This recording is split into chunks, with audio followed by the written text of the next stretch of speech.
Welcome everyone, Costini here with a discussion about Prince Imrik in Total War Warhammer 3. A good legendary lord, a powerful legendary lord for one of the best races in the entirety of Warhammer 3. While the High Elves from my perspective are not quite an S tier race in the game, they are certainly an A tier plus race in the game. Not quite S tier, but not just a simple A tier race. Really good race, have been a good race ever since they were introduced in Warhammer 2.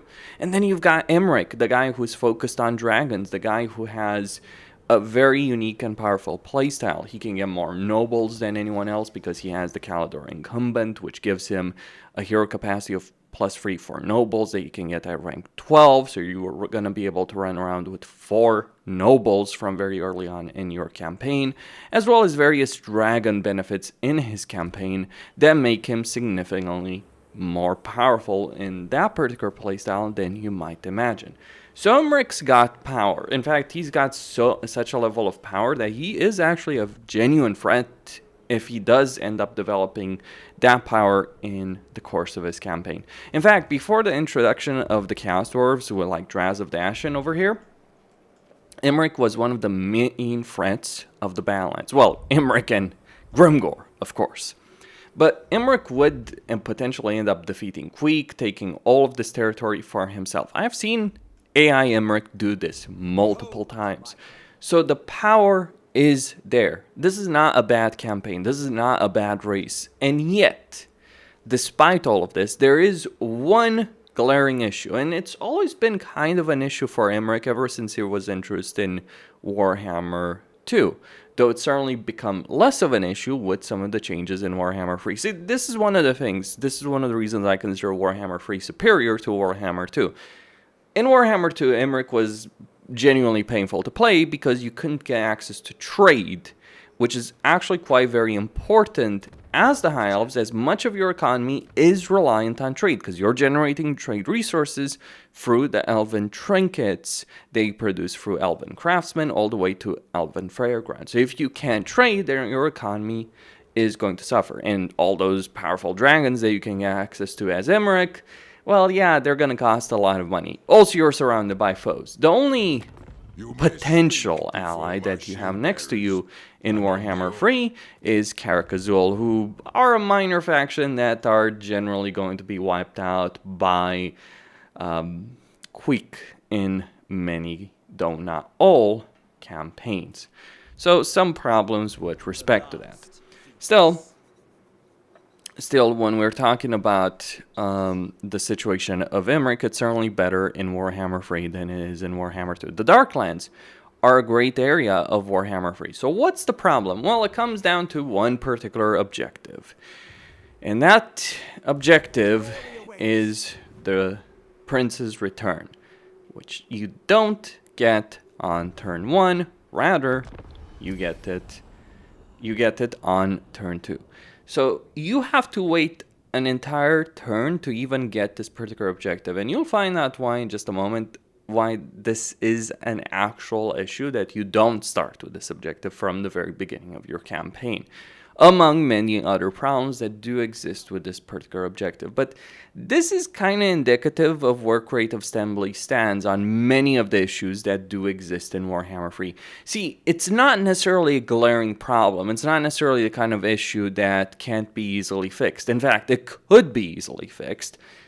But it's so poorly designed, and it's crazy that we've had this issue since the launch of Immortal Empires, and despite all the changes with the Chaos Dwarves, despite all the Darklands changes, there haven't really been any kind of fixes to Imrik. I really struggle to understand at some point what is Creative Assembly doing. Like, do they just ignore these issues? Do the people inside the company not play the game at all? But what is the issue? Well, on turn 2 of Imrik's campaign, you're going to get this mission, which is to occupy, loot, or raise or sack 6 different settlements. This will cost influence if you want to do it properly, because if you just do the objective and you don't have a decent level of influence to spend, you won't be able to Confederate Caledor properly without suffering diplomatic consequences. And make no mistake, you want to Confederate Caledor. But here's the problem. You can either delay taking the Bone Gulch by 1 turn, a settlement that you can take within the first turn of your campaign, or you can wait, take the Bone Gulch there, and it will count. But if you do delay taking it, then you will need to take the Ash Ridge Mountains, the entirety of the Howling Waste, that will give you 4, and then the Scalded Delta, which will put you in range of Gorst, and you will also end up potentially fighting the entirety of Drazov. And mind you, Drazov is no easy lord. He's got a nuclear weapon. You think Ikeclaw is banned with his nukes? Drazov has 2 uses with the prototype Mega Mortar, and let me just say this is just as powerful as Ikeclaw's nuke. So that is required for you to defeat Caledor, to gain Caledor. Problem is, this is going to take potentially up to 10 turns, and if you're wasting 10 turns of your campaign to do so, Caledor might not be around for you to confederate. Yes, this objective can actually fail in your campaign if you're not quick enough to do it. Because, see, the thing about Caledor is Noctilus over here, he starts a war with Caledor. He wipes out their initial army, and then he has a free shot at taking out Caledor itself. This is kind of the thing that screws Imrik over the most. So, on one hand, you might lose Caledor within the first few turns. Especially if you're playing on any kind of high difficulty. This is where we talk about how horrible difficulty is. Like on a lower difficulty, Noctilus is unlikely to assault Val's Anvil because the AI is really passive when it comes to assaulting provincial capitals. But he certainly will attack Torsify. But on a higher difficulty, he might just wipe out Val's Anvil within 2 free turns if you're very unlucky, in which case, good luck, you might as well just restart your campaign. This is really, really irritating as a system. Now, the way you cheese it is you avoid taking the Bone Gulch turn 1. You sack it turn 2 with Imrik's army, then you start building another army at the Fortress of Vorak over here. You start doing that on turn 1. You sack the Ash Ridge Mountains, you take the Ash Ridge Mountains. The reason you do so, it might be fixed by this point, though I wouldn't count on that. But the reason you do so is that here's how it works. If you sack one settlement, it will count towards this particular counter. But if you then occupy that settlement with a different army on a different turn, we'll start counting +1 towards it. Or at least that's how it used to work. It might be fixed at this point, though, considering Creative Assembly's unwillingness to fix many issues in this game so far. I would be surprised if it was. Regardless, though, you need territory. You also need influence, very crucially, to achieve the great level of success. Dual start campaigns can be annoying, and this is really what Imrik has. He has an annoying dual start campaign because he doesn't even have control of Caledor. It's one thing for Malice Arcblade or Alfarian to have territory in Ulthuan or Nagaron, depending on who we're talking about. But having to spend early turns to build an army to actually have that early to actually get to that point of the dual start that you're supposed to have from the very beginning is annoying. Now, you might just ask, well, why do you care about Ulthuan? Oh, many reasons. Okay, so for instance, Imrik is focused on dragons. You know what Caledor has? Yeah, it has one particular thing in the tier 5 settlement that gives you a minus 25% upkeep for dragon units. That is actually kind of very substantial for Imrik. Yeah, recruit rank, recruitment cost, and upkeep to all armies. So this is not a minor affair. Just Caledor as a province in itself is very worth it for Imrik. But it's not just Caledor as a province. There's a lot of elven landmarks over here in Ulthuan that are very, very much worth it to have in your campaign. For the High Elves, not having access to Ulthuan is a big deal. This is why if you're playing an Alfarian campaign, what you really want to do in this campaign is keep Torre of Rest. If you're playing an Elifanar campaign, who cares the least about Ulthuan, you still want to go there and get access to it. If you're playing a Techless campaign, you're kind of screwed because getting access to Ulthuan is annoying, but you can at least get vision through your quest battle. So can Imrik. There is a particular quest value you do have for an item, so if Caledor does die and you screw up the objective, you can at least get vision.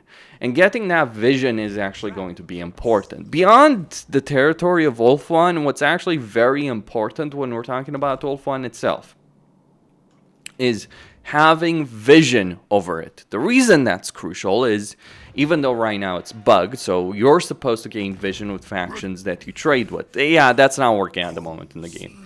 That's a bug that was introduced since Shadows of Change. Yeah, let's talk about how Shadows of Change broke many things with the game. But here's why it's so important. Well, the High Elves like each other, and while your relationship with Tyrion may not necessarily be the best, a big surprise, Tyrion and Imrik don't like each other. I wonder why is that is. Just check the end times. You'll have your answer. But having vision to the other factions in Ulthuan means you can trade with them. So that means trade with Tyrion, trade with Alariel, trade with Elfarion, trade with Illyrian. That is such a substantial amount of money that you're going to get from very early on in your campaign that the power difference between factions that can do that and factions that can't is significant. This is the reason why Teclis is a garbage campaign for the High Elves, because he can't do so. And he doesn't have other trading partners to make up for this. And even though he can eventually get them, it just doesn't compare to what Tyrion or Alariel or Elfarion start with from the very beginning of your campaign. Suffice to say, Tyrion, Alariel, Elfarion, and yes, even Ulthuan are substantially more powerful legendary lords, just because of the vision of Ulthuan, what Ulthuan means from an economic standpoint, why having access to Ulthuan and vision on Ulthuan means. Now, as Teclis and Imrik, you can at least get vision for their quest battles, but suffice to say that isn't exactly an ideal campaign situation, and it will really hurt you in the early game, and that's actually kind of the worst part of a campaign as the High Elves. You can make it work, but it's not really a great campaign dynamic. In fact, it's quite an insufferable campaign dynamic to deal with from my personal perspective. And this is the problem. How would I fix this? Oh, very simple. A couple of things I would personally do. One, Noctilus should not start a war with Caledor. He should start a war with Terranok. He should start off the coast of Terranok, and he should be fighting over here in Terranok. So start Noctilus like, I don't know, over here, Avethir, or maybe Whitespeak. That's one thing I would do. Second thing I would do is I would put this objective as a turn 1 objective. So you get this on turn 1 and you remove the influence cost. Or maybe crazy fucking idea for Creative Assembly, just like they did it with Elfarion, Jan Bow, and Malice Darkblade. Instead of this screwing you over, you start with Caledor in your campaign. You get the choice early on, maybe add a minor faction over here in Torsify. Maybe give it to Terranok, because, yeah, Terranok and Caledor don't get along. Doesn't matter.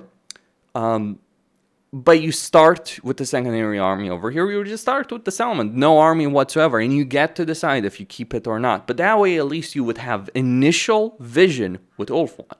And then you'd have to decide. It would generally be better to actually keep control of it, but you might not have to invest a lot of resources. Noctilus would be busy with other things. You wouldn't have to fight Tyrion or anything like that. That would be my point of view on this subject. I think also Imrik's campaign is just an example of a campaign that does suffer from a decision that Creative Assembly made with Warhammer 2 in response to Warhammer 1 criticism.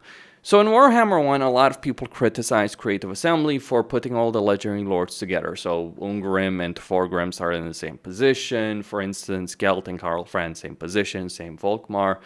With Warhammer 2, they deliberately made the choice of spreading lords around. Now, in many cases, Gaven, Dark Elves, Lizardmen even, this kind of worked out.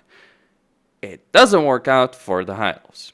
Simply put, Tyrion, Alariel, Ulthuan are just vastly superior campaigns because of their proximity to Ulthuan. Elfarion can make it work, but it's just like more painful to do so. And I admit I've tried enjoying Elfarion's campaign many times in Warhammer 3. And while I acknowledge his power level, and he does have it, it's Tyrion and Alariel are just better campaigns. Ulthuan is a better campaign. That's where I stand on this. I find it sad with Imrik. Like, I've tried I've played campaigns as Imrik. Actually, not even tried. I've played and succeeded in campaigns as Imrik. It's not the same thing. You just feel limited and constrained by this situation. Because the problem here isn't just the fact that you can't confederate initially. It's also the fact that Ulthuan is just worth it a lot in a campaign. I mean, hell, even Nagrand is worth it a lot. And yeah, Frozen is unsuitable climate if you're playing as Imrik, which is not particularly ideal. And especially because the Dark Elves have one of the highest aversions towards the High Elves, so you're likely going to end up at war with them. Yeah, so even if you're taking, if you keep control of Caledor, I guess the best thing you can do is like rely on Mother Astankia to keep Marathi and bay and protect your flanks. Not exactly a great dynamic. So yeah, I do think Tyrion is a better campaign to play. Alariel is a better campaign to play. Alfarian and Elfinar are better campaigns to play. And it's quite a shame because there's so much potential with Imrik, it's just never realized. And again, these are minor issues that could be fixed. Like, at least the objective could be fixed very easily. The overall campaign dynamic of how important Ulthuan is for the High Elves, that's a different discussion. That would be more complicated, I admit. But at least the objective can be fixed fairly easily. The fact that it has not been in over a year is absurd. Costine signing out.